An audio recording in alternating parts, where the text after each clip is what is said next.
Mapagpalang araw po sa ating lahat. Samahan niyo po ako gumawa ng fishball.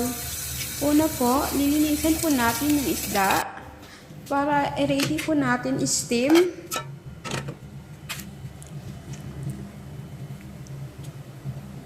Ayan po, na-steam na po natin.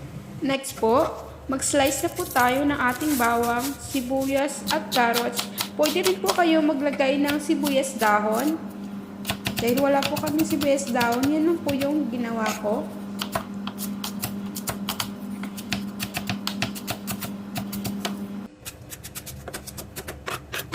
Maliliit lang po yung paggayat natin ng ating mga ingredients.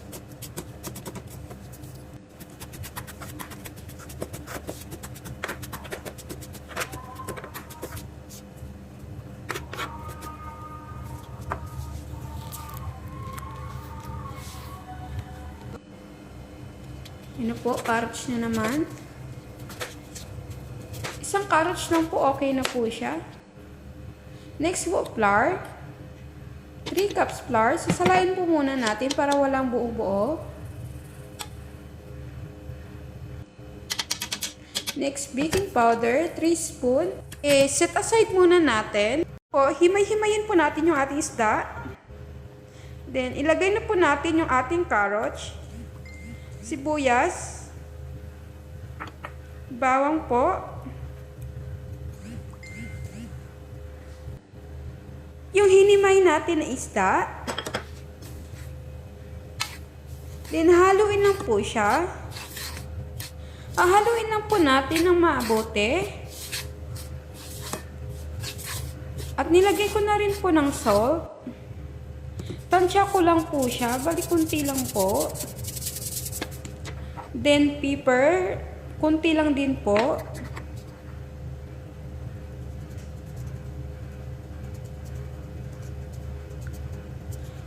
Then haluin lang po natin ulit.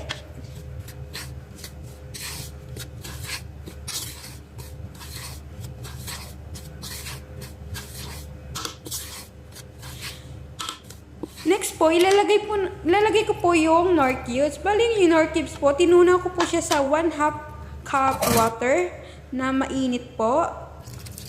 Then water po. Pero hindi ko po nilagay po yung 1 cup. Bali po, dinadandan, nagtira po ako ng konti para dandan po. Hanggang sa makuha po natin yung tamang texture.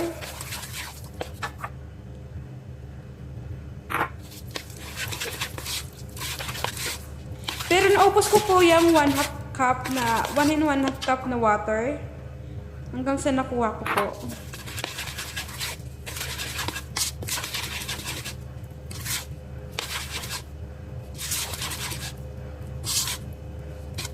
Ayan, pwede na po siya pag ganyan na po.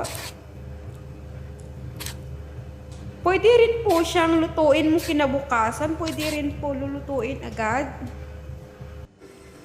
Ayan, pwede na po siya iprito. Nag-ready na rin po ako ng kawali. Nagpainit na rin po ako ng mantika. Sa may hinang apoy lang po niluto.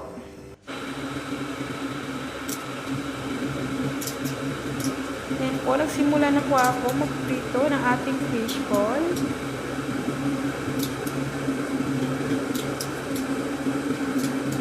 Promise po, masarap po siya. Mas masarap siya kumpara dun sa mga nasa sidewalk. Kasi alam natin fresh talaga siya. Ayan po. Luto na po ako.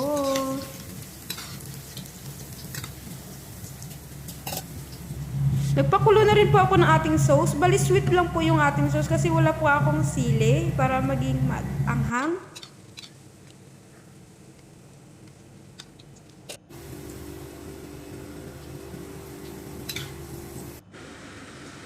At ayan na po yung ating finished product.